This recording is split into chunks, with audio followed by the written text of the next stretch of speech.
একদিন এই দুনিয়া প্রলয় হয়ে যাবে, ধ্বংস হয়ে যাবে, ফানা হয়ে যাবে। হযরত ইসরাফিল আলাইহিস সালাতু ওয়াস সালাম আজুক আল্লাহর আরশে আজিমের কুটির গোড়ায় সিংহা নিয়ে দাঁড়িয়ে আছে। আল্লাহ তাআলা শুধু বলবেন, কোন এ ইসরাফিল, সিংহায় একটা ফুৎকার মার। বলার সাথে সাথে ইসরাফিল আলাইহিস সালাম যখন সিংহায় ফুৎকার মারবে, আল্লাহ তাআলা ডাক দিয়ে বলেন, এই দুনিয়ার সব কিছু নিঃশেষ হয়ে যাবে, শেষ হয়ে যাবে। পাহাড় পর্বত টাস টাস টাস টাস করে ফেটে যাবে। এই দুনিয়া এমন একটা ঝাঁকি হবে, এই ঝাঁকিতে কোনো বিল্ডিং, অট্টালিকা, বালারামঘর কোনো কিছুই থাকবে না। এই তো গত কয়েকদিন আগে শুক্রবারের দিন সকাল 10:49 মাত্র 5 পয়েন্টের একটা ঝাঁকি আল্লাহ তাআলা দিয়েছে। মানুষ, দুনিয়ার মানুষ, বাংলাদেশের মানুষ বিশেষ করে এই এলাকার খবর আমি বলতে পারবো না, কিন্তু আমি তখন ঢাকায় কেবলমাত্র ঘুমের থেকে উঠে ওযু করে আমি খাবার খাওয়ার জন্য যাব, দেখি মসজিদে এইরকম ভাবে হেলতেছে, দুলতেছে। একটা দৌড় দিয়া বাইরে আসলাম, দেখি মনে হয় কি জানি ধাক্কাইতেছে। মাত্র 5 পয়েন্টের একটা ধাক্কা যদি বিল্ডিং তুলে যায়, আল্লাহ তাআলা যেদিন ইসরাফিলকে ডাকতে বলবে, ও ইসরাফিল, এমন একটা ফুৎকার মেরে দে পুরা দুনিয়া ধপ ধ্বংস। কারণ এই পৃথিবী দাঁড়িয়ে আছে পানির উপরে। জোরে কোন কথা, ঠিক কি ঠিক না? এই পৃথিবীর 3 ভাগের 1 ভাগ হলো মাটি আর 2 ভাগ হলো পানি। পানির উপরে দাঁড়িয়ে আছে যাতে হেলে দুলে না যায়। আল্লাহ তাআলা এই জন্যে জিবাল তথা পাহাড় সৃষ্টি করেছেন। আমরা যেরকম একটা বিল্ডিং করি, কলম খাড়া করি, আল্লাহ তাআলা ওই রকম কলম খাড়া করেছেন পাহাড়। পাহাড় যখন দোলনা শুরু করে দিবে, পুরা দুনিয়া ফানা ফানা হয়ে যাবে, নষ্ট হয়ে যাবে, শেষ হয়ে যাবে। এই দুনিয়ার কোনো কিছুই আর অবস্থান করবে না। আল্লাহ পাক রব্বুল আলামিন, ওয়া কানাল আরশু আলাল মা, আল্লাহর আরশ ব্যতীত সব কিছু ধ্বংস হয়ে যাবে। পুরা দুনিয়া, আসমান থাকবে না, জমিন থাকবে না, সব কিছু নষ্ট, সব পানি পানিতে তৈ তৈ করবে। আর আল্লাহর আরশে আজিম থাকবে পানির উপরে। কলিজার টুকরা বাজানে কিয়ামতের খবর রাখেন কে? আরো জোরে কোন কে? তবে আল্লাহর নবী কিয়ামতের কিছু আলামত বর্ণনা করেছেন বিভিন্ন হাদিসের মধ্যে। আলামতে সুগরা, আলামতে কুবরা, ছোট আলামত আর বড় আলামত বর্ণনা করেছেন। এই দিকে যাব না, অনেক লম্বা চওড়া আলোচনা। আল্লাহ পাক রব্বুল আলামিন বলেন, দ্বিতীয় নম্বর হলো, আল্লাহ ছাড়ার কেউ দুনিয়ার জমিনের ভিতরে খবর রাখে না। ওয়া ইউনাজ্জিলুল গায়সা, বৃষ্টি কখন, কোথায়, কতটুক পরিমাণ, কি পরিমাণ বৃষ্টি হবে, এই খবরটা রাখেন কে? জোরে কর। মাঝে মধ্যে দেখবেন বিরাট মেঘাচ্ছন্ন হয়। আল্লাহ পাক রব্বুল আলামিন কোরআনুল কারীমের মধ্যে এইরকম 5টা বিষয় নিয়ে উল্লেখ করেছেন, যেই 5টা বিষয় জানার জন্যে আমাদের মনটা বড় ব্যাকুল, আমাদের মনটা বড় পাগল। জানার জন্যে আমরা সব সময় উদ্গ্রীব হয়ে থাকি, কিন্তু আল্লাহ তাআলা ডাক দে বলে, বান্দা, এই 5টা বিষয় জানি আমি একমাত্র আল্লাহ। দুনিয়াতে যত মানুষ আগমন করেছে, আগমন করছে বা করবে, কেউ এই বিষয়টা জানে না। এমনকি নবী আলাইহিস সালাতু ওয়াস সালামগণ পর্যন্ত সে বিষয়ে খবর রাখেন না। আল্লাহ পাক রব্বুল আলামিন তাদেরকেও জানান নাই, শুধুমাত্র জানতেন বাবা নবীনা আদম আলাইহিস সালাতু ওয়াস সালাম। কিন্তু তিনি সেটা কখনোই আমাদের মাঝে উল্লেখ করে যান নাই। কারণ আল্লাহ পাক রব্বুল আলামিন এই মানব জাতির সৃষ্টি যখনই করেছেন, সাথে সাথেই তার হায়াত কতদিন, সে কবে, কখন, কোথায় দুনিয়ার থেকে বিদায় নিয়ে যাবে, এই বিষয়টাও আল্লাহ পাক রব্বুল আলামিন একই সাথে আল্লাহ তাআলা লিপিবদ্ধ করে রেখে দিয়েছে। বান্দা, তুমি যতই বাহাদুরি করো না কেন, তোমার যতই দুনিয়ার ভিতরে যা কিছু থাক না কেন, মনে রাখবা আমি নির্দিষ্ট একটা সময় দিয়ে দিলাম। এই সময় যখন শেষ হয়ে যাবে, অটোমেটিক আজরাইল তোমার সামনে হাজির হয়ে যাবে। আল্লাহ পাক রব্বুল আলামিন বলেন, ফাইজা জাআ আজালুহুম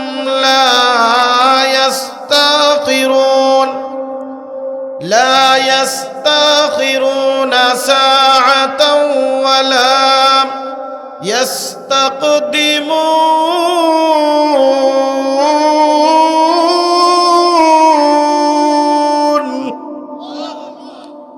আল্লাহ পাক রব্বুল আলামিন বলেন, সময় যখন হয়ে যাবে, আমি আল্লাহ পাক রব্বুল আলামিন প্রত্যেকের একটা নির্দিষ্ট সময় দিয়ে দুনিয়ার জমিনে পাঠিয়েছি। কাউ বা একদিন, কারো বা 2 দিন, কারোর 1 বছর, কারো 2 বছর। কেউ বা যৌবনকালে দুনিয়ার থেকে বিদায় নিয়ে চলে যাবে, কেউ বা 100 বছর পর্যন্ত দুনিয়ার জমিনের মধ্যে বেঁচে থাকবে। এমন অনেক সময় হয়, আমি প্রায় কথাগুলো বলে থাকি, ডাক্তার কবিরাজ অনেক সময় বলে দেয় এমন রোগ দুনিয়ার জমিনে তার কোনো ট্রিটমেন্ট নাই, এই লোকটা বেশি দিন আর দুনিয়ার জমিনের ভিতরে বাঁচবে না। যা কিছু মন চাই খাওয়াই দাওয়াই নাও, এরপরে দুনিয়ার থেকে বিদায় নিয়ে যাবে, হয় কি হয় না? এরপরেও দেখা যায়, দেখবেন ওই লোকটা দুনিয়ার থেকে বিদায় নিয়ে যায় নাই, বরং দীর্ঘকাল পর্যন্ত দুনিয়ার জমিনের ভিতরে বেঁচে আছে। এমন অনেক সময় হয়ে যায়, ডাক্তারের কাছে মুমূর্ষ অবস্থায় নিয়ে যাওয়া হয়েছে, হাসপাতালের মধ্যে মুমূর্ষ অবস্থায় নিয়ে গিয়েছে। ডাক্তাররা অনেক চেষ্টা তদবির করে, অপারেশন করে, ঔষধপত্র খাওয়াইয়ে ওই লোকটারে ভালো করে দিল। দুনিয়ার জমিনের কোনো মেশিন বা কোনো কিছুই তার রোগ বালা মুসিবত কিছুই ধরতে পারে নাই। ডাক্তাররা হাসপাতাল থেকে রিলিজ করে দিয়ে দিল, যান, এই লোকটা পরিপূর্ণ সুস্থ, এই লোকটার ভিতরে আর কোনো রোগ নাই। দেখবেন বাড়িতে আসার আগে অথবা পরে লোকটা দুনিয়ার থেকে বিদায় নাই, এরকম নজির আছে না নাই? বন্ধুরে আমার, গভীর মনোযোগ। আল্লাহ পাক রব্বুল আলামিন এই দুনিয়ার জমিনে যখন আমাদেরকে পাঠিয়েছেন, এই দুনিয়ার থেকে আমরা বিদায় নিয়ে যাব, এটাই শিরোধার্য। কারণ আল্লাহ পাক রব্বুল আলামিন বলেন, কুল্লু নাফসিন যায়িকাতুল মাউত সুম্মা ইলাইনা তুরজাউন। এ বান্দা, এই দুনিয়ার জমিনে যখন তুমি এসেছো, এই দুনিয়ার জমিন থেকে একদিন না একদিন তোমাকে বিদায় নেওয়া লাগবে, আমার কাছে আবার ফিরে আসা লাগবে। আমার এই জমিন থেকে যেরকম তুমি দুনিয়ায় আসছো, আবার এই জমিন থেকে অন্ধকার কবরে যাওয়া, এই কবর থেকে আল্লাহ পাক রব্বুল আলামিন আবার ইসরাফিল আলাইহিস সালামের সিংহায় ফুৎকারের মাধ্যমে আল্লাহ তাআলা কিয়ামতের ময়দানে আবার আমাদেরকে উঠাইবেন, আমাদের হিসাব নেবেন। দুনিয়ার জমিনে আমি কি কি আমল করেছি, কতটুক আমল করেছি। এরপরে স্থায়ী একটা বাসস্থল হবে, একটা হয়তোবা জান্নাত নতুবা জাহান্নাম। মানুষ যখন মারা যায়, মারা যাওয়ার সময় কবরে আমরা মাটি দিই না? কথা বলেন, মাটি দিই কি দিই না? মাটি দেওয়ার সময় আমরা কোন দোয়াটা পড়ি বলেন তো? মিনহা খালাকনাকুম ওয়া ফিহা নুঈদুকুম ওয়া মিনহা নুখরিজুকুম তারাতান উখরা। এই দোয়াটা পড়ি, কথা ঠিক কি না? আল্লাহ পাক রব্বুল আলামিন কোরআনুল কারীমের মধ্যে বলছেন, একটা মানুষ যখন দুনিয়ার থেকে বিদায় নিয়ে চলে যায়, তাকে যখন আমরা মাটি দিই, এই দুনিয়াবাসীদেরকে বোঝানোর জন্য আল্লাহ তাআলা এই দোয়াটা রেখে দিয়েছেন। আমরা ডাক দিয়ে বলি, মিনহা খালাকনাকুম, যেই মাটির ভিতরে আজকে তোমাকে দাফন করে দেওয়া হচ্ছে, এই মাটি থেকেই তোমাদেরকে আমি আল্লাহ সৃষ্টি করেছি। ওয়া ফিহা নুঈদুকুম, এই মাটির ভিতরে তোমাকে আবার চলে যেতে হবে। ওয়া মিনহা নুখরিজুকুম তারাতান উখরা, এই মাটির থেকে ইসরাফিল আলাইহিস সালাম যখন সিংহায় ফুৎকার দিবে, আল্লাহ পাক রব্বুল আলামিন এই মাটির থেকে আবার উঠায় কিয়ামতের ময়দানে হাজির করে দিবে। বন্ধুরে আমার, এখন যদি প্রশ্ন করেন, হুজুর আমরা কবে কখন কোথায় দুনিয়ার থেকে বিদায় নেব, এই কথার উত্তর দিতে গিয়ে আমি শুরুতেই একটা কথা বলি। আল্লাহ পাক রব্বুল আলামিন এই মানব জাতি দুনিয়ার জমিনের ভিতরে যখন সৃষ্টি করেছেন, প্রত্যেকের সাথে আল্লাহ তাআলা তার হায়াত কতদিন পর্যন্ত, এটাও আল্লাহ পাক রব্বুল আলামিন নির্ধারণ করে রেখেছেন। মেরাজের ঘটনা আপনারা পড়ে দেখবেন, আল্লাহর নবী যখন মেরাজের রজনীতে মেরাজ করার জন্য গিয়েছেন, সূরাতু বনী ইসরাইল 15 নম্বর পারার 1 নম্বর পৃষ্ঠা, সূরাতু বনী ইসরাইলের 1 নম্বর সূরা আয়াতের মধ্যে আল্লাহ পাক রব্বুল আলামিন এই ইসরা তথা মেরাজের ঘটনা আলোচনা করেছেন সংক্ষিপ্ত আকারে একটা আয়াতের মধ্যে। আল্লাহ পাক রব্বুল আলামিন বলেন, সুবহানাল্লাযী আসরা বিআবদিহি লাইলাম মিনাল মাসজিদিল হারাম ইলাল মাসজিদিল হারাম ইলাল মাসজিদিল আকসা আল্লাযী বারাকনা হাওলাহু লিনুরিয়াহু মিন আয়াতিনা। আল্লাহ পাক রব্বুল আলামিন বলেন, ওই মহান ঘটনার কথা তোমরা স্মরণ করো যে আমি নবী মুহাম্মদকে বাইতুল্লাহ থেকে বাইতুল মুকাদ্দাস থেকে আমি আসমান সফর করায়া সিদরাতুল মুনতাহা পাড়ি দিয়া আমি আল্লাহর কুদরতির বাড়িতে অবস্থান করালাম, ডাক দিয়ালাম যে নবী মুহাম্মদুর রাসূলুল্লাহ সাল্লাল্লাহু আলাইহি ওয়াসাল্লামকে সরাসরি আমি এবং তিনি একবার হাঁটুর সাথে হাঁটু মিলায়া, হাতের সাথে হাত মিলায়া আমি এবং নবী মুহাম্মদ দুইজনে কথোপকথন করেছি। জোরে জোরে কোন সুবহানাল্লাহ। আল্লাহর নবী বলেন, আমি যখন মেরাজের রজনীতে 7 আসমান দেখলাম, প্রত্যেক আসমানে এক একজন নবীর সাথে আমার সাক্ষাৎ হয়ে গেল। সপ্তম আসমান পাড়ি দেওয়ার পরে যা দেখি একটা মসজিদ, যেটা সরাসরি বাইতুল্লাহর একেবারে উপরে, যেই মসজিদের নাম হলো বাইতুল মামুর। দুনিয়ার জমিনের মধ্যে আল্লাহ পাক রব্বুল আলামিন ফেরেশতাদের মাধ্যমে একটা সর্বপ্রথম মসজিদ নির্মাণ করেছেন, যেই মসজিদের নাম হলো বাইতুল্লাহ। আর আল্লাহ তাআলা সরাসরি বাইতুল্লাহর উপর থেকে উপরে 7 আসমানের উপরে আল্লাহ পাকের আরশে আজিমের গোড়ায় একটা মসজিদ নির্মাণ করেছেন, যেই মসজিদের নাম হলো বাইতুল মামুর। এই দুনিয়ার জমিনের মসজিদগুলো প্রদক্ষিণ করে, অর্থাৎ তাওয়াফ করে দুনিয়ার মানব জাতিরা, কথা বলেন ঠিক কি ঠিক না? মানব এবং জিন জাতি লক্ষ লক্ষ টাকা খরচ করে বাংলাদেশ থেকে আমরা হজ আর উমরা করার জন্য যাই, বাইতুল্লাহ তাওয়াফ করার জন্য যাই। আল্লাহ পাক রব্বুল আলামিন বাইতুল মামুর নির্মাণ করেছেন ফেরেশতাদের তাওয়াফ করার জন্য। কিয়ামত পর্যন্ত এই বাইতুল মামুর ফেরেশতারা তাওয়াফ করতে থাকবে। পৃথিবীর জমিনের একজন মাত্র ব্যক্তি বাইতুল মামুরে 2 রাকাত নামাজ আদায় করার সুযোগ পেয়েছেন, তাই নাম হলো জনাবে মুহাম্মাদুর রাসূলুল্লাহ সাল্লাল্লাহু আলাইহি ওয়াসাল্লাম। মাগুরার মুসলমান গভীর মনোযোগ।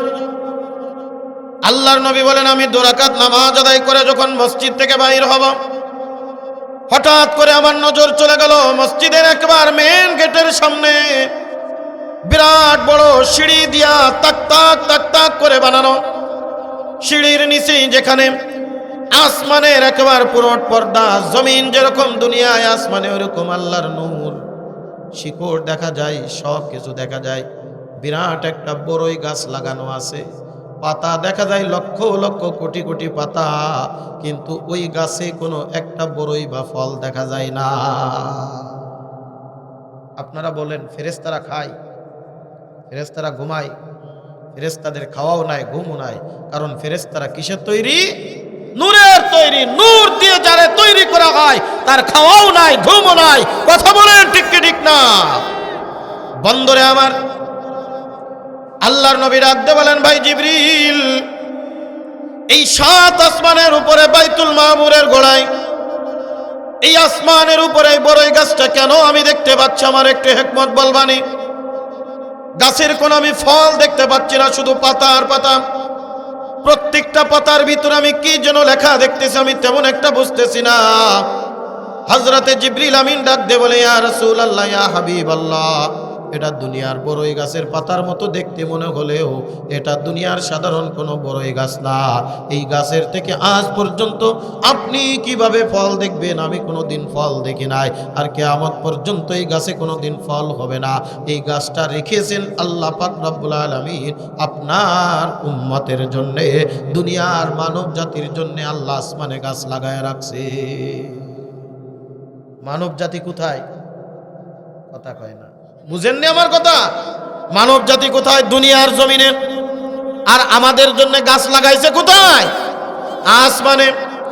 আল্লাহর নবী বলেন, আমি হয়রান হয়ে গেলাম, এ জিবরিল, মানব জাতি হলো দুনিয়ায়, তাদের জন্য গাছ আসমানে। এই দুনিয়ার মানুষ আসমানের গাছের দ্বারা কিসের উপকার হবে? হযরতে জিবরিল আমিন বলেন, ইয়া রাসূলুল্লাহ, ইয়া হাবিবাল্লাহ, মানব জাতির জন্য বলতে তাদের উপকারের জন্য বলা, তাদের ফল ভক্ষণ করার জন্য আমি বুঝাইতে চাই নাই। বরং এই গাছটা মানব জাতির জন্যই আল্লাহ তাআলা বানিয়েছেন।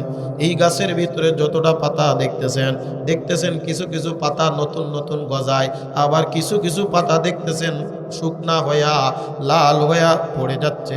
ফেরেশতারা এইটা কুইটা নিজেদের কাছে সংরক্ষণ করে রাখতেছে।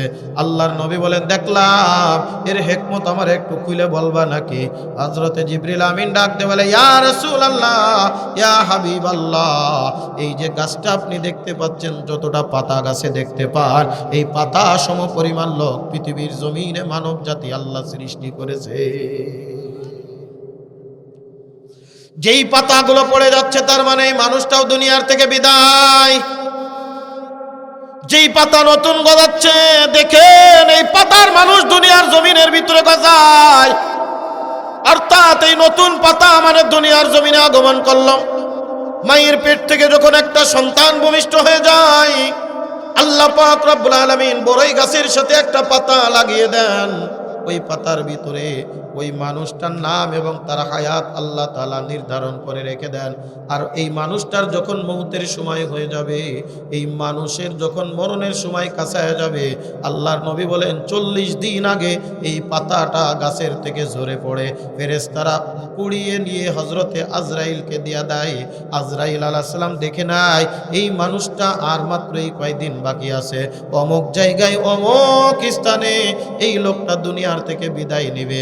আজরাইল অপেক্ষা করতে থাকে ওই লোকটারে ওখান থেকে জান কবজ করার জন্যে। আমার হায়াত ওই বড়র গাছের পাতার মধ্যে লিখে রাখছেন কে? আল্লাহর নবী বলেন, দুনিয়ার কোনো মানুষ জানে না, জানেন কে?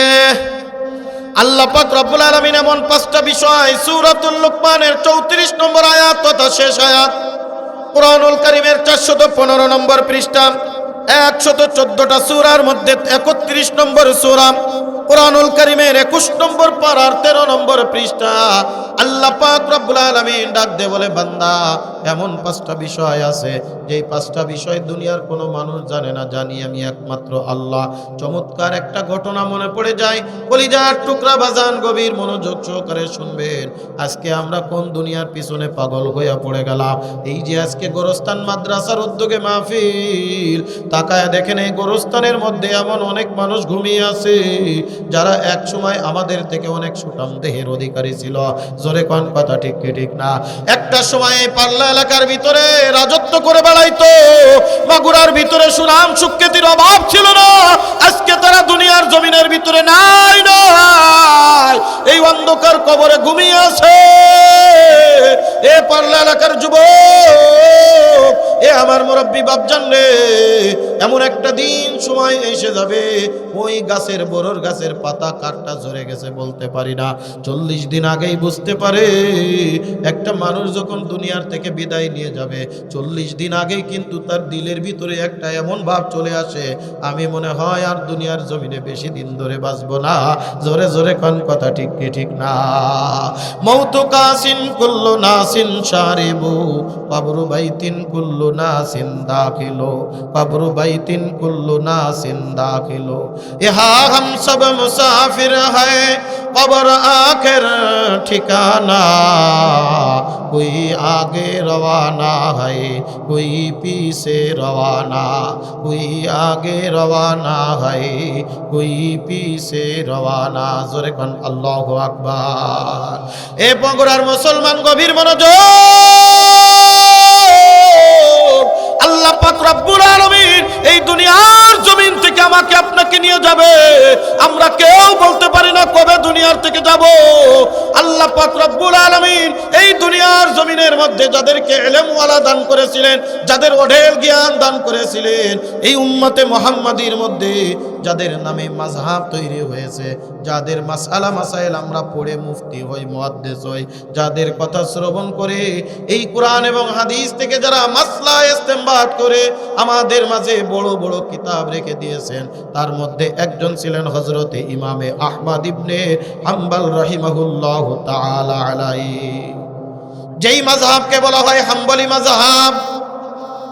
উনি অধিকাংশ সময় মদিনায় বসবাস করতেন, মদিনায় আসহাবে সুফফায় তিনি হাদিসের কিতাব পড়াতেন। দুইজন ইমাম তেরা মক্কা মদিনায় অবস্থান করতেন। তার মধ্যে একজন হলো হযরত ইমাম আহমদ ইবনে হাম্বল রাহিমাহুল্লাহ। কিছু কিছু কিতাবের মধ্যে আবার ইমাম শাফি রাহমাতুল্লাহ আলাইহির জীবনে এরকম একটা ঘটনা লেখেন, কিন্তু জামে মানে সহিহ কল হলো হযরত আহমদ ইবনে হাম্বল রাহমাতুল্লাহি আলাইহি উনি আল্লাহর নবীর রওজার পাশে সব সময় পড়ে থাকতেন। আর দিলের ভিতরে একটা তামান্না ছিল, আমার মরণ যখন হবে তখন আমার জন্য এই আল্লাহর রাসূলের রওজার পাশে আমি আসতে পারি, এখানে যেন আমার মৌত হয়, কারণ আল্লাহ রাসূলের রওজার পাশে জাহান্নামের ফেরেশতা এসে আমার জান কবজ করতে পারবে না। আমরা আকাঙ্ক্ষা করি না, আল্লাহ যদি মরণ দাও মক্কা মদিনায় দিও, কারণ মক্কা মদিনার মাটি পবিত্র মাটি। জোরে কোন কথা ঠিক কি ঠিক না? হযরত ইমাম আহমদ ইবনে হাম্বল রাহমাতুল্লাহ আলাইহির মনে তামান্না ছিল, আল্লাহ আমার যখন মরণ হবে আমি যেতাই থাকি, আমি যেন আপনার আল্লাহর রাসূলের রওজার পাশে চলে আসতে পারি, তার রওজার পাশে যেন আমার মওত হয়, কারণ না জানি আমার কোন গুনাহের কারণে আল্লাহ তুমি পাকড়াও করে ফেলো। ও রব্বুল আলামিন, আপনার রাসূলের রওজার পাশে যদি আমার মওত হয়, আমার আশা হয়তোবা আপনি আমাকে জাহান্নামের আসামি বানাবেন না, জাহান্নামের কাঠগড়ায় দাঁড় করাবেন না। এইরকম তামান্না নিয়ে আস্তে আস্তে বয়স হয়, আস্তে আস্তে বৃদ্ধকাল চলে আসে। বুঝে গেছে আমার আর বেশি দিন সময় বাকি নাই, কারণ ওই যে আমি শুরুতেই বলেছি 40 দিন আগে যখন আমার নামের বড়র পাতাটা আজরাইলের হাতে চলে যায়, যাওয়ার সাথে সাথেই আমার দিলের ভিতরে একটা কম্পন শুরু হয়ে যায়। এই জন্যে দেখবেন যত কঠিন হৃদয়ের মানুষ হোক না কেন, মরণের আগে ওই লোকটার আলাপ চরিত্র অনেকটা ভালো হয়ে যায়। জোরে জোরে কোন কথা ঠিক কি ঠিক না? কলিজার টুকরা বাজান, গভীর মনোযোগ। এইরকম দিলের ভিতরে তামান্না আস্তে আস্তে আস্তে আস্তে আস্তে বাড়তে থাকলো। একদিন হঠাৎ করে আল্লাহ রাসূলের রওজার পাশে উনি ঘুমিয়ে গেলেন, আর দিলের ভিতরে তামান্না জেগে গেল, ও আল্লাহ তুমি কি আমারে বলবা না কবে আমি দুনিয়ার থেকে চলে যাব? ওগো আল্লাহ তুমি কি আমারে বলবা না কবে আমি দুনিয়ার থেকে বিদায় নিব? এইরকম তামান্না নিয়ে আল্লাহর নবীর রওজার পাশে তিনি ঘুমিয়ে পড়লেন। ঘুমের মধ্যে স্বপ্ন দেখা শুরু করে দিলেন। স্বপ্ন দেখতেছে আল্লাহর নবী হাজির হয়ে গেছে। জোরে কোন আল্লাহু আকবার।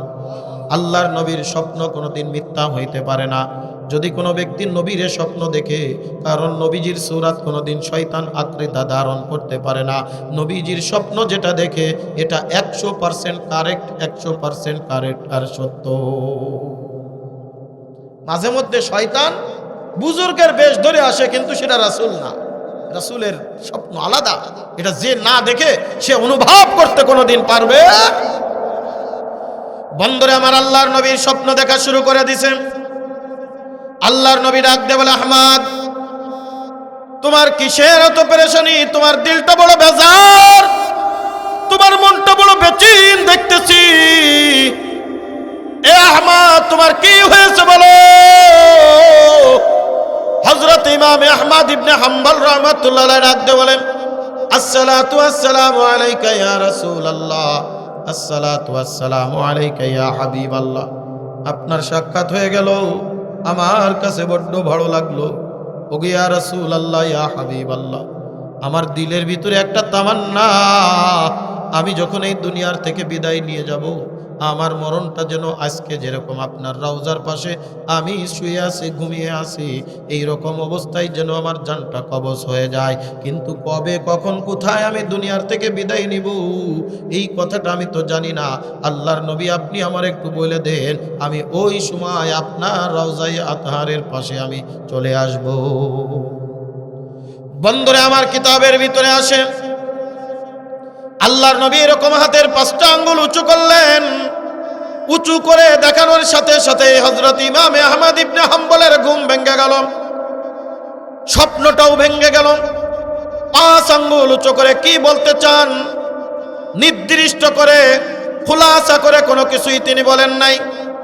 ইমাম আহমদ ইবনে হাম্বল রাহমাতুল্লাহ আলাইহি পেরেশানি হয়ে গেলেন। আল্লাহর নবী 5 আঙ্গুল উঁচু করে কি বুঝাইতে চাইলেন? আমি কি 5 মিনিট নাকি 5 ঘন্টা নাকি 5 বছর নাকি 5 মাস নাকি কতদিন দুনিয়ার জমিনে বাঁচবো কিছুই তো আমারে জানান নাই। আঙ্গুল দেখে কি বুঝে নিব? স্বপ্নের কথা কিন্তু যারে তারে বলা যায় না রে বাজান। মনে রাখবেন, কথায় কথা চলে আসলো, না বলে হয় না। স্বপ্ন যখন দেখবেন তখন এই কথাটা, স্বপ্নেও কথাটা এমন আলেমের কাছে বলবেন যে আলেম স্বপ্নের ব্যাখ্যা করতে জানে। যারে তারে বললে, উল্টা ব্যাখ্যা করলে ওইটাই কাজে লেগে যায়। এই জন্যে স্বপ্নটা সবার কাছে বলতে নাই। অনেক সময় আমার কাছে মনে হবে এটা ভালো, কিন্তু এটা খারাপ। ও যদি খারাপের কথা বলে দেয়, ভালো স্বপ্ন খারাপের কথা বলার সাথে সাথে ওইটা কারেক্ট হয়ে যাবে। আমি যখন হাটহাজারী মাদ্রাসায়, চট্টগ্রাম হাটহাজারী মাদ্রাসায় পড়ি, আমাদের একজন উস্তাদ ছিলেন, আবু দাউদ শরীফ পড়াতেন। আল্লাহ তাআলা তিনি দুনিয়ার থেকে বিদায় নিয়ে গেছেন। আল্লাহ তাআলা তার কবরকে জান্নাতের উচ্চ মাকাম বানিয়ে দিক, বলেন আমিন। আল্লামা হারুন সাহেব রাহিমাহুল্লাহু তাআলা, এ কলিজার টুকরা বাজান, উনি ছিলেন তাবির কর্তা, স্বপ্নের ব্যাখ্যা করতে পারতেন। একটা ছাত্র স্বপ্ন দেখেছে ঘরের ভিতরে আগুন ধরে গেছে। আমি আপনাদের কাছে যদি এরকম একটা স্বপ্নের কথা বলি, আপনারা কি বলবেন? ভালো না খারাপ? কোন ভালো না খারাপ? আগুন ধরে যাওয়া ভালো না খারাপ? খারাপ না? স্বাভাবিকভাবে আমরা বলবো আগুন ধরে যাওয়া মানে খারাপ। হয় জীবনে আগুন ধরবে না, ঘরে আগুন ধরবে না, বিপদ আছে, এরকমই তো আমরা বলবো। কারণ ঘরের ভিতরে আগুন ধরে গেছে, এটা কোনোদিন ভালো স্বপ্ন হইতে পারে না। আগুন জাহান্নামের আলামত। বিভিন্নভাবে আমরা ব্যাখ্যা বিশ্লেষণ করতে পারি। ওই ছাত্রটা চলে গেছে হুজুরের কাছে, হুজুর আমি এরকম একটা স্বপ্ন দেখলাম। আমি ঘরের ভিতরে শুয়ে আছি, আমার খাটের নিচের থেকে বিরাট দাউ দাউ করে আগুন ধরে গেছে। দেখতে দেখতেই পুরো ঘর অগ্নিকাণ্ডে পুড়ে ছারকার হয়ে যাচ্ছে। ওই হুজুর তখন ডাক দিয়ে বলে, ছাত্র জলদি করে যাও, গোপনে গোপনে বাড়িতে যাইবা, তোমার খাটের নিচে আল্লাহ তাআলা খনিজ পদার্থ রেখে দিয়েছে। স্বপ্ন ব্যাখ্যা দেখিয়ে দিলেন, ভালো না খারাপ? ভালো দিলেন। স্বাভাবিক দৃষ্টিতে এই স্বপ্নটা খারাপ আমরা মনে করি ভয়ানক। বলে যাও তুমি গোপনে গোপনে খোঁজ করো, তলাশ করো। বাস্তবিকই তাই।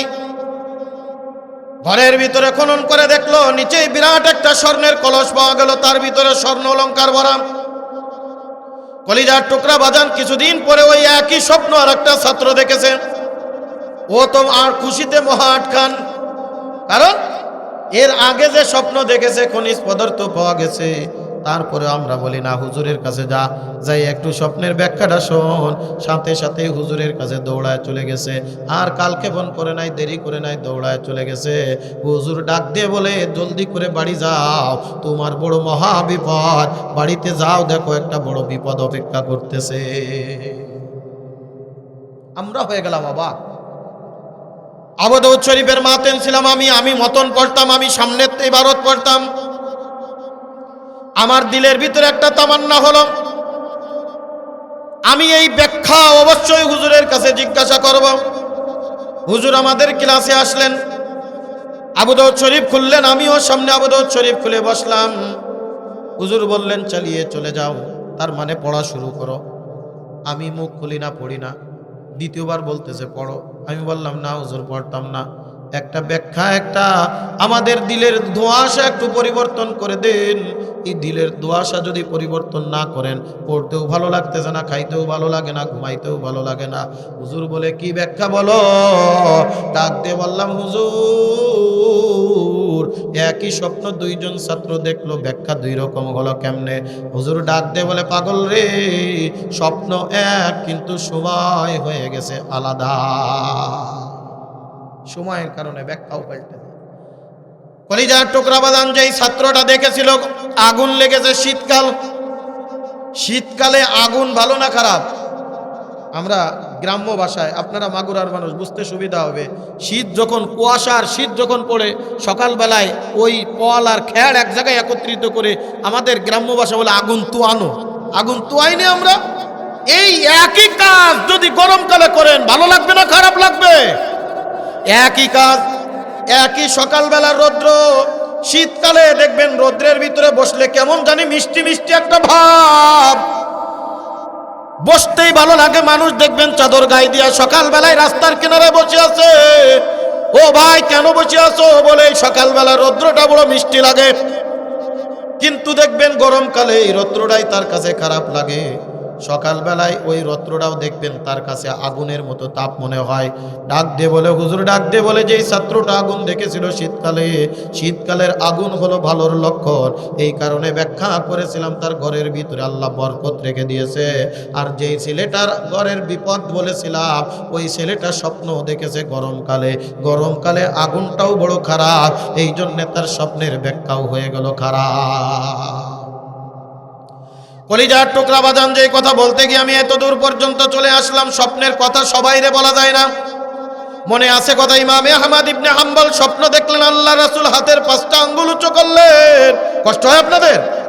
হাতের 5টা আঙ্গুল উঁচু করলেন, বললেন না কতদিন দুনিয়ায় বাঁচবো, কত সেকেন্ড বা কত বছর দুনিয়ার জমিনে বাঁচবো। ইমামে আহমদ ইবনে হাম্বল রাহমাতুল্লাহি আলাইহি বেচেন হয়ে গেলেন। স্বপ্ন কার কাছে বলবে, কার কাছে ব্যাখ্যা চাইবে? ওই সময়কার সব থেকে ব্যাখ্যাকারক, স্বপ্নের ব্যাখ্যাকারক ছিলেন মুহাম্মদ ইবনে সিরিন রাহিমাহুল্লাহু তাআলা আলাইহি। উনার একজন খাদেমকে পাঠিয়ে দিলেন, যাও জলদি করে চলে যাও মুহাম্মদ ইবনে সিরিনের কাছে এই রকম স্বপ্নের কথা বলবা, কিন্তু কে স্বপ্ন দেখেছে এই কথাটা উল্লেখ করবা না, ব্যাখ্যা কোনটা দেয় সেই ব্যাখ্যাটা নিয়ে আমার সামনে হাজির করবা। খাদেম চলে গেল সকালবেলায়, যে ডাক দিয়ে বলে, মুহাম্মদ ইবনে সিরিন বাসায় আছেন নাকি? বলে কে? আমি। বলে একজন মুসাফির আপনার কাছে অনেক দূর থেকে এসেছি, একজন আল্লাহর বান্দা এরকম একটা স্বপ্ন দেখেছে, তার দিলের তামান্না এরকম, এই স্বপ্নের ব্যাখ্যা একটু করে। বলে কে স্বপ্ন দেখেছে, নামটা একটু বলো। ডাক দিয়ে বলে, তার পক্ষ থেকে নাম বলা নিষেধ, নাম বলা যাবে না। বলে যতক্ষণ পর্যন্ত নাম না বলবা ততক্ষণ পর্যন্ত আমি ব্যাখ্যা করব না। তবে মনে রাখো,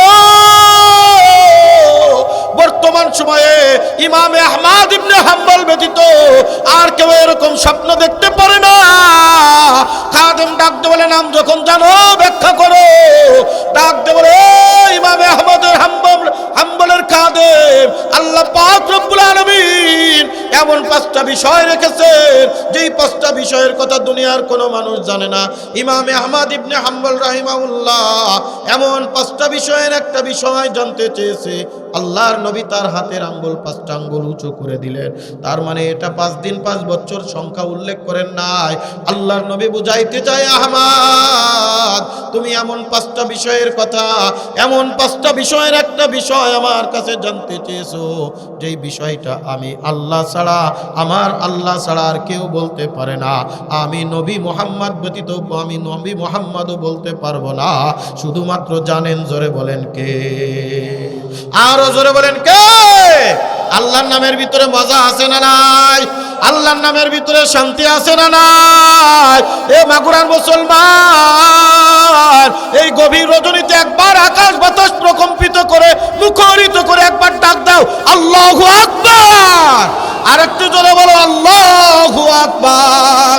আল্লাহ আল্লাহ क्या मुबारक नाम है, अल्लाह अल्लाह आशिकू का काम है, अल्लाह अल्लाह क्या मुबारक नाम है, अल्लाह अल्लाह मुमिनों का काम है। जोरे कान अल्लाहु আকবার। এই 5টা বিষয়ে কি সংক্ষিপ্ত আকারে আপনাদের মাঝে বলবো ইনশাআল্লাহ। কষ্ট হলে বলবেন, সাথে সাথে ছেড়ে দেব। কষ্ট হয়? চলবে ইনশাআল্লাহ। কতক্ষণ? মাশাআল্লাহ। তাবারক দিলে থাকবেন না, না দিলে যাবেন না? থাকবেন ইনশাআল্লাহ। আল্লাহ কবুল করেন। না না, আমি পারবো না ইনশাআল্লাহ। একেবারে সংক্ষিপ্ত আকারে, একেবারে টাইম যেটা দেওয়া হয়েছে টাইমের মধ্যেই ছেড়ে দেওয়ার চেষ্টা করব। আমার দোষ না, দোষ এই যে মামুন সাহেব, কারণ কইছে 9টা, আমি 9টার আগে হাজির, আমারে দিছে 11টায়, করতাম কি? আল্লাহ পাক রব্বুল আলামিন বলেন, ইন্নাল্লাহা ইনদাহু ইলমুস সাআ ওয়া ইউনাজ্জিলুল গায়সা ওয়া ইয়ালামু মা ফিল আরহাম। আল্লাহ পাক রব্বুল আলামিন বলে, দুনিয়ার মানুষ শুনো, আমি আল্লাহ তাআলা এই দুনিয়া একদিন প্রলয় করে দেব, একদিন কিয়ামত সংগঠিত হবে। এটা আমরা বিশ্বাস করি কিনা? মুসলমান যারা তারা বিশ্বাস করে কিয়ামতের উপরে। জোরে কোন কথা ঠিক কি ঠিক না? কলিজার টুকরা বাজান, কবে কিয়ামত হবে, কোথায় কিভাবে কিয়ামত হবে এইটা জানেন কে? জোরে বলেন। মাঝে মধ্যে দেখবেন আমাদের গাজা করে কিছু, এই দুনিয়ার জমিনের ভিতরে গাজা করে কিছু ওই যে সায়েন্টিস্ট আছে, বিভিন্ন বিষয় আছে, ডাক দিয়ে কয় অমুক দিন দুনিয়া প্রলয় হয়ে যাবে, আছে না? গ্রহের প্রলহ দেখে এমন মনে হয় দিন দুনিয়া কিয়ামত হয়ে যাবে। একবার এরকম একটা ঘোষণা আসছে, সম্ভবত 2005 সালে অথবা 4 সালে আমাদের গ্রামে 11টা গরু জবাই হয়েছে, যে 3 দিন পরে দুনিয়া শেষ ফানা, এইরকম একটা প্রলয় দেখা দিচ্ছে। এই দুটো তারা যদি এক জায়গায় হয় পুরা দুনিয়া শেষ। 11টা গরু জবাই হয়েছে। আমার আব্বা ডাক দিয়ে গেছে, মনি একদিন 2 কেজি গরু নিয়ে গরু গোশত নিয়ে আয়। এলাম কে? বলে দুনিয়া বলে শেষ হয়ে যাবে, একটু খাইয়ে মরি। মাহফিল হলি ওই এলাকায় দেখবেন গরু জবাই হয়েছে 5-6টা। আপনাদের এলাকা হয়েছে নাকি? হয় না? মাহফিল উপলক্ষে দেখবেন হয়, খালি খাবে, খাওয়ার চিন্তা। এই দুনিয়ার চিন্তা হলো শুধু খাও দাও পূর্তি করো, কিন্তু আল্লাহর হুকুম মানার ব্যাপারে নাই। জোরে কোন কথা ঠিক কি ঠিক না? আজকে যদি এই জায়গায় মাহফিল না হয়ে গান বাজনার আয়োজন হতো, এই কয়জন লোক থাকতো নাকি? ওরে সুবহানাল্লাহ। সকাল রাত 12টায় মাহফিল, ওই গান শুরু হবে, দুপুরের পর থেকে চেয়ার ভাঙ্গা ভাঙ্গি শুরু। কিটা আগের কাতারে যে বসতে পারে, আগের কাতারে বসলে 70 গুণ সব বেশি না কি? তাই এ কলিজার টুকরা বাজান, গভীর মনোযোগ। আল্লাহ পাক রব্বুল আলামিন ডাক দিয়ে বলে কিয়ামত হবে। একদিন এই দুনিয়া প্রলয় হয়ে যাবে, ধ্বংস হয়ে যাবে, ফানা হয়ে যাবে। হযরত ইসরাফিল আলাইহিস সালাতু ওয়াস সালাম আজুক আল্লাহর আরশে আজিমের কুটির গোড়ায় সিংহা নিয়ে দাঁড়িয়ে আছে। আল্লাহ তাআলা শুধু বলবেন, কোন এ ইসরাফিল, সিংহায় একটা ফুৎকার মার। বলার সাথে সাথে ইসরাফিল আলাইহিস সালাম যখন সিংহায় ফুৎকার মারবে, আল্লাহ তাআলা ডাক দিয়ে বলেন, এই দুনিয়ার সব কিছু নিঃশেষ হয়ে যাবে, শেষ হয়ে যাবে। পাহাড় পর্বত টাস টাস টাস টাস করে ফেটে যাবে। এই দুনিয়া এমন একটা ঝাঁকি হবে, এই ঝাঁকিতে কোনো বিল্ডিং, অট্টালিকা, বালারাঙ্গর কোনো কিছুই থাকবে না। এই তো গত কয়েকদিন আগে শুক্রবারের দিন সকাল 10:49 মাত্র 5 পয়েন্টের একটা ঝাঁকি আল্লাহ তাআলা দিয়েছে। মানুষ, দুনিয়ার মানুষ, বাংলাদেশের মানুষ বিশেষ করে এই এলাকার খবর আমি বলতে পারবো না, কিন্তু আমি তখন ঢাকায় কেবলমাত্র ঘুমের থেকে উঠে ওযু করে আমি খাবার খাওয়ার জন্য যাব, দেখি মসজিদে এইরকম ভাবে হেলতেছে, দুলতেছে। একটা দৌড় দিয়া বাইরে আসলাম, দেখি মনে হয় কি জানি ধাক্কাইতেছে।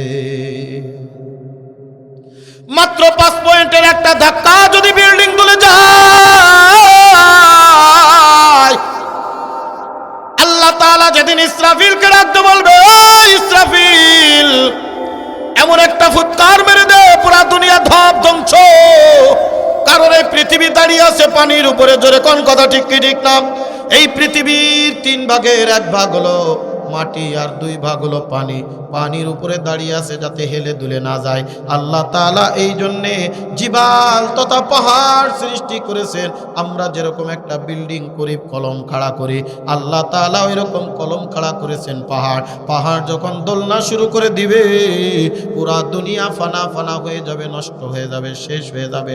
এই দুনিয়ার কোনো কিছুই আর অবস্থান করবে না। আল্লাহ পাক রব্বুল আলামিন, ওয়া কানাল আরশু আলাল মা, আল্লাহর আরশ ব্যতীত সব কিছু ধ্বংস হয়ে যাবে। পুরা দুনিয়া, আসমান থাকবে না, জমিন থাকবে না, সব কিছু নষ্ট, সব পানি পানিতে তৈ তৈ করবে। আর আল্লাহর আরশে আজিম থাকবে পানির উপরে। কলিজার টুকরা বাজানে কিয়ামতের খবর রাখেন কে? আরো জোরে কোন কে? তবে আল্লাহর নবী কিয়ামতের কিছু আলামত বর্ণনা করেছেন বিভিন্ন হাদিসের মধ্যে। আলামতে সুগরার, আলামতে কুবরা, ছোট আলামত আর বড় আলামত বর্ণনা করেছেন। এই দিকে যাব না, অনেক লম্বা চওড়া আলোচনা। আল্লাহ পাক রব্বুল আলামিন বলেন, দ্বিতীয় নম্বর হলো আল্লাহ ছাড়ার কেউ দুনিয়ার জমিনের ভিতরে খবর রাখে না।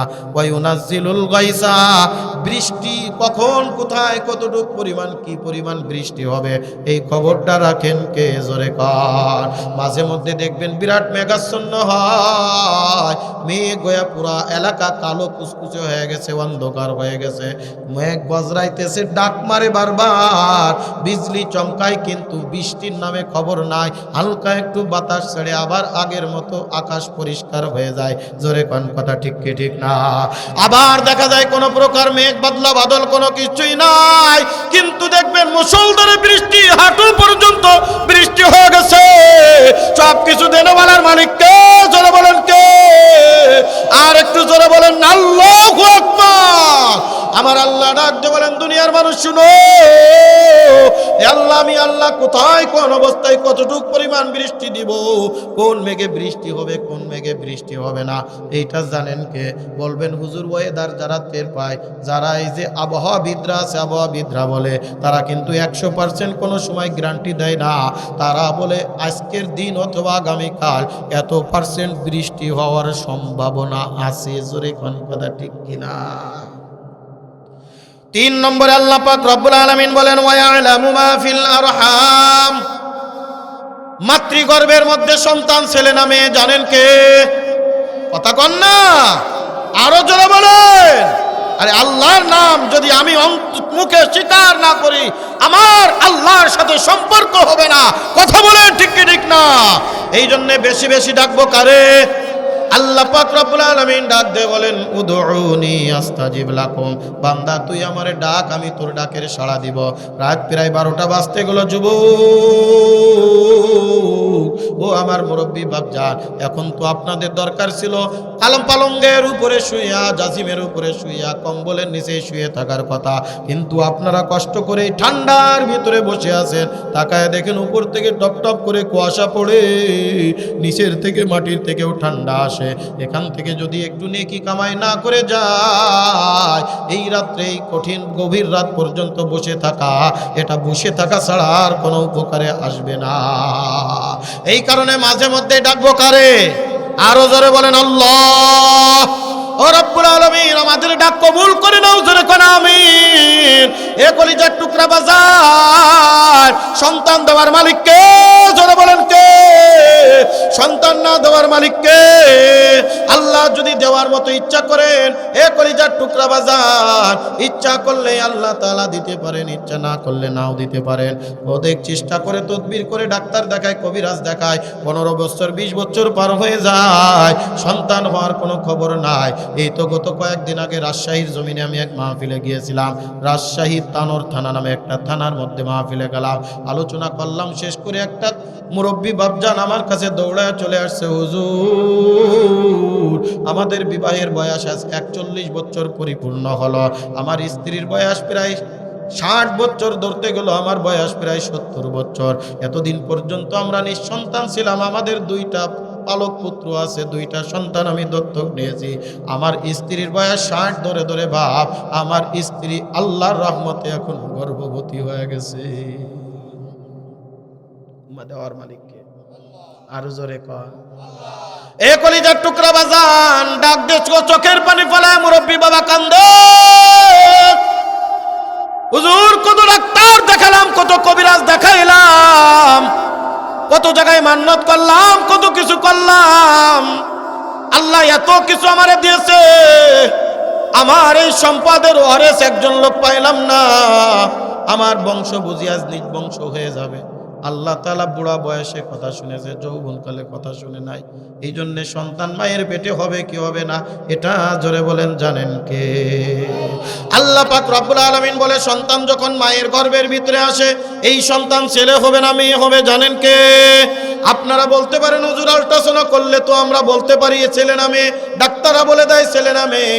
আমি এই জায়গায় এসে একটা কথা বলি বাজান, এটা তো এই বাহাদুরিটা দেখায় 4 মাস পরে, যে 4 মাসের আগে কোনো ডাক্তারের ক্ষমতা নাই মায়ের পেটে সন্তান ছেলে না মেয়ে বলে দেওয়ার। কারণ আল্লাহ পাক রব্বুল আলামিন, একজন মা এবং বাবা যখন মিলিত হয়, বাবার বীর্য মায়ের বীর্য মিলিত হয়ে মায়ের রেহেমদানির ভিতরে যখন যায়, 4 মাসে 4টা রূপ পরিবর্তন করার পরে, পূর্ণ একটা মানব দেহের আকৃতি দেওয়ার পরে আল্লাহ তাআলা রূহ নামক কুদরতটা ফুৎকার মেরে দেয়। জোরে কোন সুবহানাল্লাহ।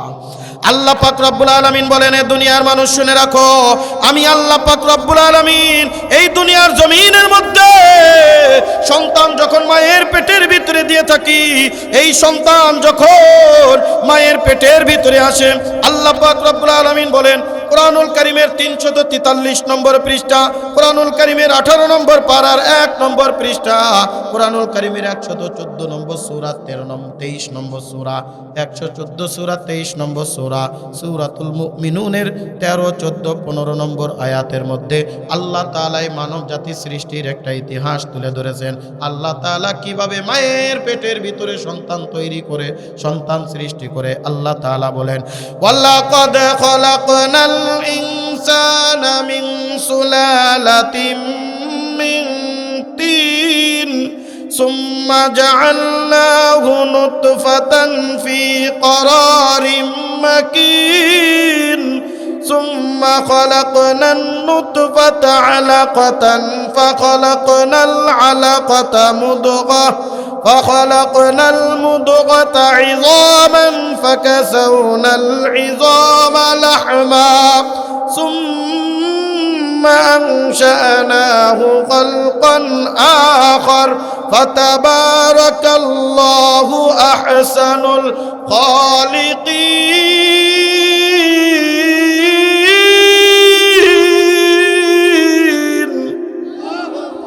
আল্লাহ পাক রব্বুল আলামিন বলে একজন মা এবং বাবা যখন মিলিত হয় প্রথম 40 দিন মায়ের গর্ভের ভিতরে রেহেমদারির ভিতরে আমি বীর্য আকারে রাখি, দ্বিতীয় 40 দিনে রক্তের টুকরা করি, তৃতীয় 40 দিনে রক্তের টুকরা থেকে একটা মানব দেহের আকৃতি তৈরি করি, সেখান থেকে হাড় গোড় লাগায় পুরো একটা মানব দেহের আকৃতি আসে।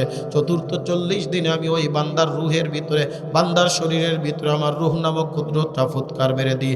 এই কারণে দেখবেন প্রথম 4 মাস মায়ের গর্ভের ভিতরে সন্তান কোনো নাড়াচাড়া করে না, কারণ সন্তানের আকৃতি হয় নাই, নাড়াচাড়া করবে কেমনে? 4 মাস পার হয়ে যাওয়ার পরে এই সন্তানের দেহের ভিতরে যখন রুহ নামক কুদরত আল্লাহ দিয়া দেয়, মায়ের গর্ভের ভিতরে সন্তানটা তখন জিন্দা হয়ে যায়। হাত দিয়া গুতা দেয়, পা দিয়া গুতা দেয়, মাথা দিয়া গুতা দেয়, এইভাবে মায়ের পেটের ভিতরে দেখবেন তখন নড়াচড়া শুরু করে দেয়।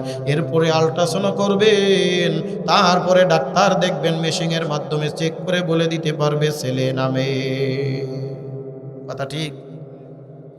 এই মায়ের গর্ভের ভিতরে সন্তান ছেলে নামে, এটা জানেন কে? জোরে বলেন। আল্লাহ পাক রব্বুল আলামিন 4 নম্বর, ওয়ামা তাদরি নাফসুম মাযা তাকসিবু গাদা। এই রিজিকের মালিক কে? জোরে বলেন কে? আমি যে এখন খাইলাম খেতে পারবো কিনা, কি আমার রিজিকের মধ্যে আছে, এটা জানেন কে? যার রিজিক সেই খায়।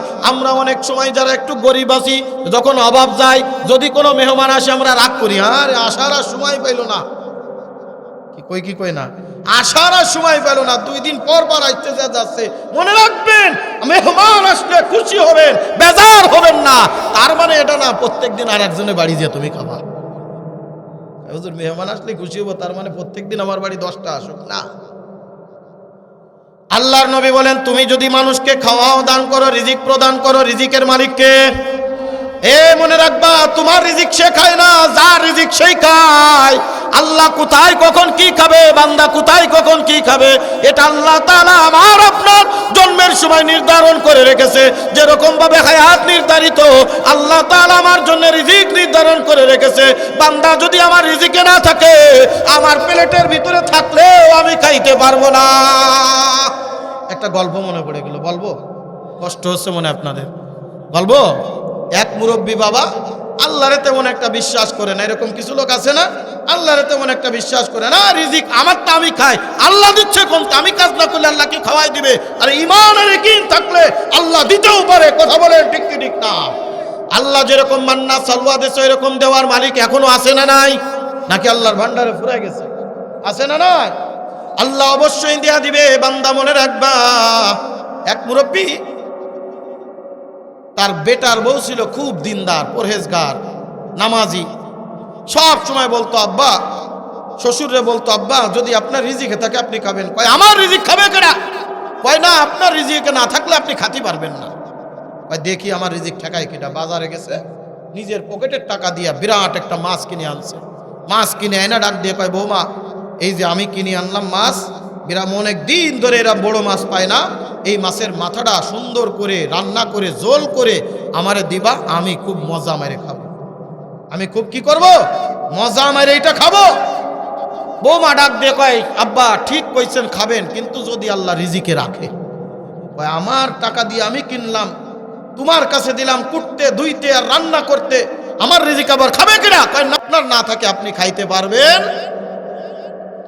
বেটার হয়ে গেছে, বুড়া মানুষ তো, হয়ে গেছে রাগ।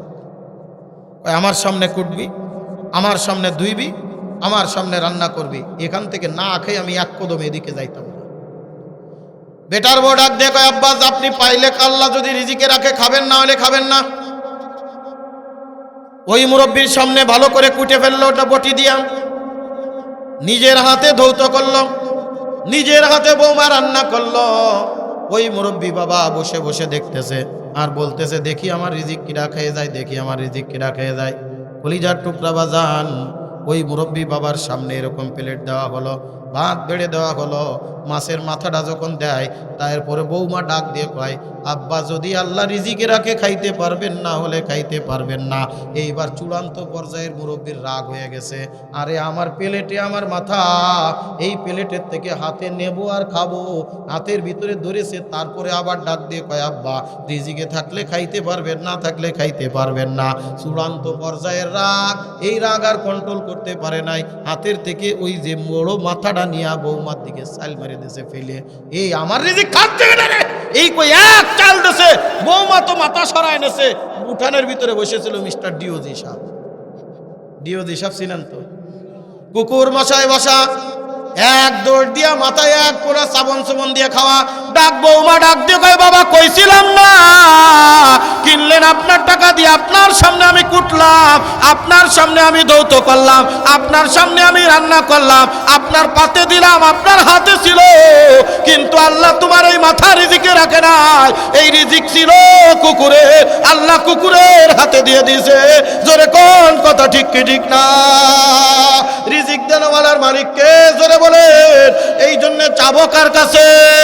আরো জোরে কোন কার কাছে চাইবো? দেওয়ার মালিক আল্লাহ। এ বান্দা তুমি যদি আল্লাহর কাছে চাওয়ার মতো চাইতে পারো, আল্লাহ তাআলা ডাক দিয়ে বলে, বান্দা তুমি যদি আমার কাছে চাওয়ার মতো চাইতে পারো, আমার কাছে শুধু একবার বলো আল্লাহ। বান্দা আমার রহমত থেকে কখনো নৈরাশ হয়ে যাবি না রে বান্দা। এ বান্দা মনে রাখবি, দুনিয়ায় সবাই তোরে যদি ফেলায় দেয়, আমি আল্লাহর ডাক, আমি আল্লাহরে ডাক, আমি আল্লাহ তোরে কোনোদিন ফেলায় দিতে পারি না। এ কলিজার টুকরা বাজার, এ মাগুরার মুসলমান কলিজার টুকরা যুবক, কোন দুনিয়ার পিছনে পাগল হয়ে আজকে দৌড়াও? আমিও তো তোমাদের মতো একটা যুবক, হাতে পায়ে দোদ করে যাই, আয় আয় ফের, এখনো সময় আছে, আল্লাহর পথে ফিরে আসো, আমার আল্লাহরে ডাকো। আমার আল্লাহরে যদি ডাকার মতো ডাকতে পারো, আমার আল্লাহ কখনোই তোমারে বিফলে ফেলায়া দিতে পারবে না। আল্লাহ পাক রব্বুল আলামিন কবুল করেন, জোরে কোন আমিন। রিজিক দেনওয়ালার মালিককে আল্লাহ পাক রব্বুল আলামিন ডাক দিয়ে বলেন, ওয়ামা তাদরি নাফসুম মাযা তাকসিবু গাদা। আগামীকাল কি খাবা, কোথায় খাবা, কি তোমার রিজিকে আছে, সব কিছু নির্ধারণ করে রাখছেন কে? এইবার চূড়ান্ত পর্যায়ে আমার আলোচনার আলোচ্য বিষয় 5 নম্বরে আল্লাহ তাআলা ডাক দিয়ে বলেন, ওয়ামা তাদরি নাফসুম বিআইয়ি আরদিন তামুত। ওই যে মনে আছে ইমাম আহমদ ইবনে হাম্বল রাহমাতুল্লাহ আলাইহি, মনে আছে কথা, ওই যে হাতের 5টা আঙ্গুল দেখায় আছে, আল্লাহ তাআলা ডাক দিয়ে বলেন, এ দুনিয়ার মানুষ, কোথায় তোমার কোন অবস্থায় মৃত্যু হবে জানেন? জোরে বলেন কে? দুনিয়ার কোন মানুষ জানে না। আল্লাহ তাআলা বুঝাইতে চায় ইমাম আহমদ ইবনে হাম্বল, আল্লাহর নবী কেমন জানি বলতে চায়, এ আহমদ ইবনে হাম্বল, তুমি এমন একটা বিষয় আমার কাছে জানতে চেয়েছো, দুনিয়ার কোন মানুষ যেটা বলতে পারেন আমি নবীও পর্যন্ত জানি না। মানুষ কোথায় কখন মৃত্যুবরণ করবে, জোরে বলেন জানেন কে? জোরে বলে। এই টাকায় আমারে দুনিয়ায় বাঁচাইতে পারবে না, ক্ষমতায় আমারে দুনিয়ায় বাঁচাইতে পারবে না। আজকে যদি ক্ষমতা থাকলেই বাঁচতে পারতো, নমরুদ ফিরাউন কোনোদিন দুনিয়ার থেকে বিদায় নিত না। জোরে কোন কথা ঠিক কি ঠিক না? এ মাগুরার মুসলমান, আজকে পাল্লা গোরস্থান আসিয়া খাতুন মিফতাহুস সুন্নাহ মাদ্রাসার উদ্যোগে মাহফিল গোরস্থান মাদ্রাসা। এ কলিজার টুকরা যুবক,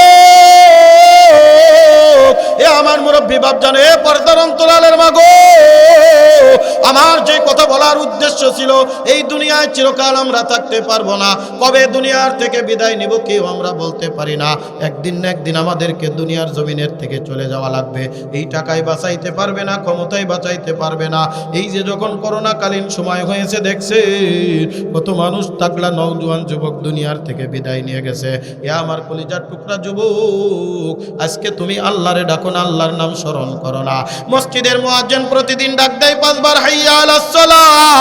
এ কলিজার টুকরা বাজার, না না, তুমি মসজিদে গেলে না, নামাজ আদায় করলে না, আল্লাহ রাখতে পারলে না রে বাজার, ওই অন্ধকার কবরের দিকে তাকায় দেখো,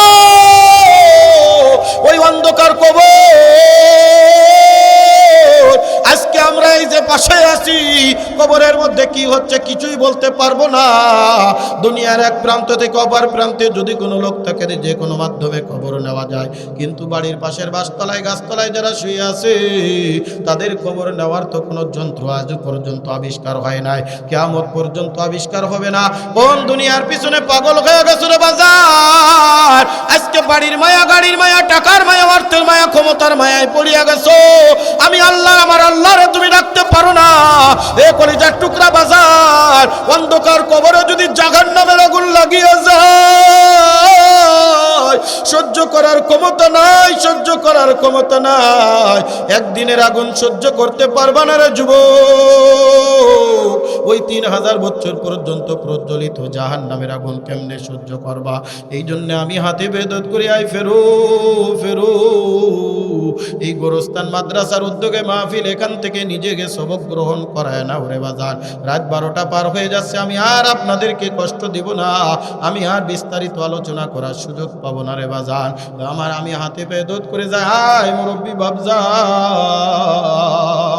ও আমার কলিজার টুকরা যুবকেরা, পর্দার অন্তরালের মা, আমি প্রায় মাহফিলে একটা কথাই বলে থাকি, আসো এখনো সময় আছে, ফিরে আসো। আমিও তো তোমাদের মতো একটা যুবক। যদি বলেন হুজুর আজকের এই মজলিসের মধ্যে আমার পা দুখানে জড়ায় ধরলে আমি নামাজ পড়বো, ইবাদত করবো, আমি বন্দেগী করবো, আল্লাহরে ডাকবো, আমি রেডি আছি, আয় তোর পা দুখানা বাড়ায় দে, আমি তোর পা দুখানে জড়ায় ধরবো, তারপরে বলি ফের ফের। এ কলিজার টুকরা যুবক, তুমি কি ওই অন্ধকার কবরের দিকে তাকায় দেখো না? তোমার আমার বয়সী কত যুবক আজ অন্ধকার কবরে। এ আমার মুরব্বী বাপজান, দেখতে দেখতে চুল দাড়ি পাকায়া ফেলছ, দেখতে দেখতে চুল দাড়ি পাকিয়া গেছে, কবরের কথা কি এখনো স্মরণ হয় না? এই কবরের কথা কি এখনো তোমার দিলের ভিতরে বাজে না? এই কবরের কথা কি একটাবার তোমার চিন্তার মধ্যে আসে না? এ কলিজার টুকরা বাজার, আমি যখন দুনিয়ার থেকে বিদায় নিয়ে যাব, কেউ আমার সঙ্গে হবে না রে বাজার। এই জন্য হাতে বেদত করে যায়, আয় আয় আয়। আজকে আসিয়া খাতুন মিফতাহুস সুন্নাহ মাদ্রাসার মাহফিল থেকে আমরা কে কে নিয়ত করতে পারি, হুজুর জীবনে কত অন্যায় করেছি, যত গুনাহ করেছি, হুজুর আজ থেকে নিয়ত করলাম বিনা ওজরে নামাজ কাজা করব না। কে কে নিয়ত করতে পারো আজ থেকে হারাম কাজের পিছনে যাব না? হাত দুখানে উপরের দিকে উঠে দেখা। এ কলিজার টুকরা বাজার, এই দুনিয়া কিচ্ছুই না, এই দুনিয়া কিচ্ছুই না। এই দুনিয়ার সব ছেড়ে তোমাকে আমাকে চলিয়া যাওয়া লাগবে।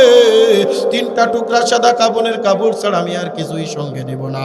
গত 2 দিন আগে একটা ভিডিও দেখে আমি আমার নিজের মনকে বুঝাইতে পারতেছি না। এরপরে আমি মাঝে মধ্যে চোখের পানি ফেলাই, আল্লাহর দরবারে রুনাজারি করি। এই যে গাইবান্ধার আমাদের একজন বক্তা বন্ধু, আপনারা যারা ফেসবুক ইন্টারনেট চালান, আমার মতো এরকম নওজোয়ান একটা যুবক বয়ান করতে করতে স্টেজে মৃত্যুর কোলে ঢলে পড়েছে। ওই ভিডিওটা যখন আমার চোখের সামনে আসলো, আমি মনরে বুঝাইতে আছি, আরে নুরুল ইসলাম, তুইও তো বাংলাদেশের সব প্রান্তে ঘুরে ঘুরে বেড়াস, কবে জানি আজরাইল আসিয়া জানটা কবজ করে নিয়ে যায়, আর হয়তো বা সকাল চোখে দেখতে পারবা না। আল্লাহর নবী বলেন, মানুষ যখন দুনিয়ার থেকে বিদায় নেয়, তার সব আমলের দরজা বন্ধ হয়ে যায়। 3টা আমল কিয়ামত পর্যন্ত আল্লাহর দরবারে জারি থাকে, ইল্লা বিসাদাকাতিন জারিয়া, ওই সদকা যেই সদকা তুমি মাদ্রাসার জন্য দিয়া গেলা, কিছুই সঙ্গে নিয়ে যাইতে পারবে না। কার জানি মা নাই, কার বাবা নাই, অন্ধকার কবরে শুয়ে আছে। আজকে মিফতাহুস সুন্নাহ মাদ্রাসার উদ্যোগে মাহফিল, আজকের এই গোরস্থান মাদ্রাসার উদ্যোগে মাহফিল। এ কলিজার টুকরা বাজার, মরণের কোনো গ্যারান্টি নাই, হায়াতের কোনো বিশ্বাস নাই। এই দুনিয়ায় একদিন আসি নাও থাকতে পারি। আমি বলি আসার একটা সিরিয়াল আছে, যাওয়ার কোনো সিরিয়াল নাই। এমনও হইতে পারে আজকে রাত আমার আপনার জীবনের শেষ রাত। এই যে মাদ্রাসার এই যে একটা ছাত্র আজকে আপনাদের সামনে পাগড়ি নিল, এই ছাত্র এই যে কত এতিম গরিব অসহায় মাদ্রাসায় লেখাপড়া করে, আমি আপনি যখন যখন ঘুমায়া থেকে রাত 12টা 1টা 2টার সময় উঠিয়া তাহাজ্জুদের নামাজ পড়িয়া আল্লাহর কাছে দোয়া করে, আল্লাহ কারুর দোয়া আল্লাহ কবুল না করলেও এতিম আর গরিব অসহায় তলেবে এলেমের দোয়া আল্লাহ তাআলা কখনো ফেরত দেয় না। মানুষ যখন দুনিয়ার থেকে বিদায় নেয় তার সব আমলের দরজা বন্ধ ইল্লা বিসাদাকাতিন জারিয়া। এই যে মাদ্রাসা, কত সুন্দর একটা পরিবেশ তৈরি হয়েছে,